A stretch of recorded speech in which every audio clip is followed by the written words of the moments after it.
Ayan guys, kumusta kayo dyan?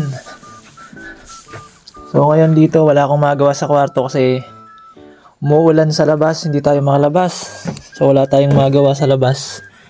Nandito ako sa third floor guys. Ayan o. Ayan yung baba namin o. So hindi ako lumabas kasi umuulan. So ayun, nakaka-boring dito. Nakaka-boring sa bahay, sa kwarto kasi wala akong magawa. Hindi naman tayo umiinom, hindi naman tayo nagninigarilyo. So libangan lang natin dito mag-basketball. Yun, gym. So yun, wala tayong magawa. So ayan, dito gumagawa lang tayo ng video sa kwarto, sa aming kwarto, ayan. So ayan. Kayo guys, ano yung ginagawa nyo para hindi kayo mainip sa bahay? Ha, guys?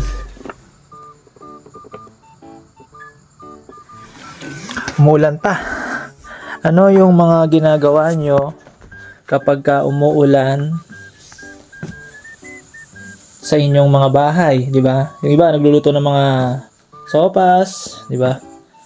Ano pa ba? Champurado, yun yung nakakamiss sa Pilipinas.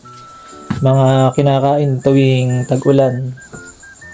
So ako eto, nag-iisip-isip kung ano yung magandang gawin. Kasi nga, wala tayong magawa ngayon kasi umuulan.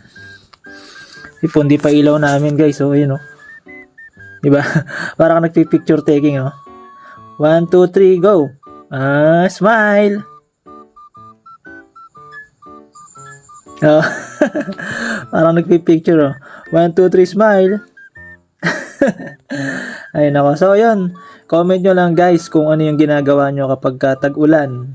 Sa lahat ng makakapanood nito, paki-comment naman kung ano yung mga ginagawa nyo, di ba? Malay nyo, meron pang mga bagay na hindi ko pa nagagawa dito habang andito ako sa ibang bansa, di ba?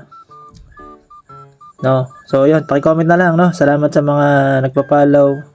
Syempre sa mga sumusuporta diyan sa Pinas, salamat. Yun lang. God bless sa inyong lahat. Bye-bye.